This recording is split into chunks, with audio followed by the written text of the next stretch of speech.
Ultramaximus here. Better late than never, but I wanted to do a video response on my top 10 geek moments of 2010 in response to Kal-El Crime's post. So here it is. Alright, so number 10, I've got Crisis on Two Earths. Great flick. I loved it. Probably one of the best of the DC animated movies, I think, that came out. It wasn't too head trippy, it wasn't over dialogue, I don't think. It was kind of a fun popcorn ride through two different universes, the good Justice League and the bad Justice League. And I think probably my favorite scene in the entire movie was the Batman and Owlman scene. Good stuff. Alright, so number 9, I picked my favorite comic book series this year. It was The Punisher versus the Marvel Universe, a zombie comic, but not the Marvel zombies. In fact, I think it was better than any of the follow-up Marvel zombie comic books that were put out. So, great series. If you haven't seen it, pick it up. Great read. My number 8 pick for the year of 2010 was Smallville. Love the season. I personally think the show's gotten a lot better since they got to Metropolis. Two episodes that stick out really well for me. Supergirl, fantastic. Love the photo shoot. Love the nod to all the Supergirl outfits. And Homecoming, fantastically done. That scene where he meets the future Clark in the elevator. Lois keeps, glasses, glasses. And you get to see Superman fly out and stop a nuclear explosion. And we get an homage to the 1978 Superman film with Clark saving Lois in the helicopter. So that was kind of fun. Great season so far. My number 7 spot goes to the movie The Expendables. Stallone did a great job with this. Awesome cast. I waited and waited and waited for this to come out, and the movie did not let me down. Lots of action, lots of fun, lots of great one-liners. It's a great homage to the old 1980s action flicks. I think Stallone's doing better now as a writer-director than he has since Rocky, the original Rocky. So Mickey Rourke had probably one of the best scenes in the film, probably his best acting spot in years, and he didn't even do any action scenes. Just that one scene in the tattoo shop. Can't say anything bad about this. This film did not let me down at all. Number 6 goes to Family Guy's It's a Trap. Loved it. I love the fact how they basically keep running on the joke that they really have nothing left. They let the assistants write this. They keep making all kinds of jokes on how bad it is, which makes it even funnier. The speeder bike scene with the racing bikes, hilarious. The Pee Wee Herman bit, absolutely good stuff. Best line in the whole movie, I know, it's not Empire. Great flick, good job, good wrap up. Well, I know I had to say, I think the actual best line in the movie, I'm gonna retract that, would be at the end where they're like, and that concludes the Star Wars saga, and then they make the mention of, well, what about all the prequels? Well, I think the Cleveland show is going to do that.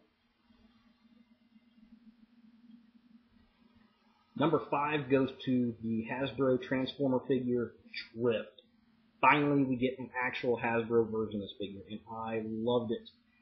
Great posability, I love the swords, like the way he looks. Loved it. Couldn't say anything better about it. It's probably one of my favorite figures that's on my shelf right now. Alright, number 4 goes to War for Cybertron, or as my Nintendo Wii likes to call it, Cybertron Adventures. Kid-friendly. Nintendo cares. Great Transformers game. Loved it. Loved the storyline. Loved the artwork. You're basically playing a cartoon. I would love to see this a series. Plus, we're getting some nice figures out of the game. So, good stuff. Good stuff.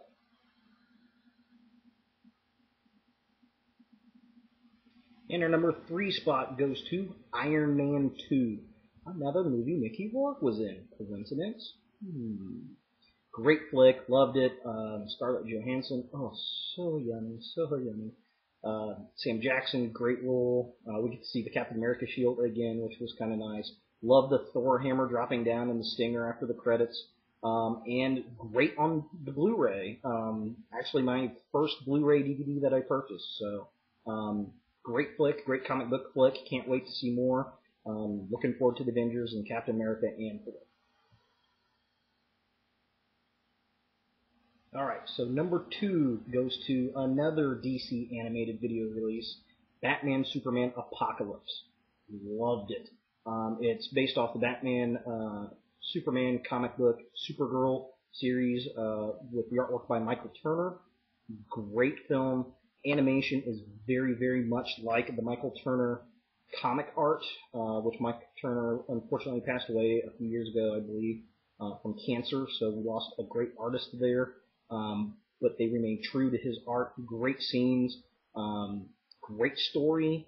I just loved it. I couldn't get anything better out of it. They even kept the majority of the dog scene, where Supergirl comes busting in at the Fortress of Solitude, and like all hell's breaking loose, and then Crypto the super dog, and just, wanting to chew her up.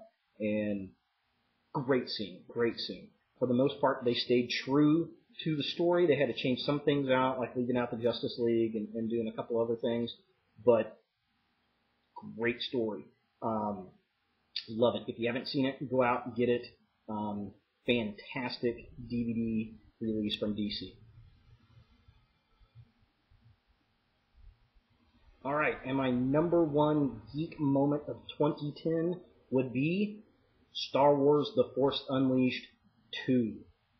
Fantastic video game. I love the first one. My only problem was it wasn't long enough. I got this game, fantastic play control, great graphics, great story art, great story work. Longer game, thankfully.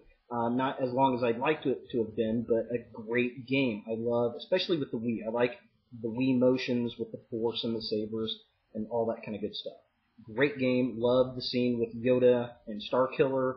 The Vader scenes are awesome. The Boba Fett scenes are great. And I like how the game will let you choose a light side ending or a dark side ending. And I played it through on both, and to be honest, I like the light side ending a little bit better, which is nice. Usually they make the dark side all cool, and that's the one everybody wants. But the light side ending was much more Star Wars-esque, where he doesn't kill Vader, they capture him, and then as they're flying away to find the Rebel fleet and Starkiller's ship, they kind of pan out, and it goes through the Imperial destroyed fleet, and then out of the wreckage, Boba Fett's slave ship comes out and chases him. Very, very cool stuff. Great video game. I played that thing for like 5 days straight, I think, when I got it, and I actually got Nintendo Thumb from that game again. I was like an 8-year-old kid. It was awesome. So those are my top 10 geek moments of 2010. The gauntlet has been thrown down. Thank you, Cal Prime. I want to hear what other people have to say. So let's pick up his challenge. Let's do more YouTube videos. What was your big geek moments, your top 10 geek moments of 2010? This is ultramaximus. Thanks for watching.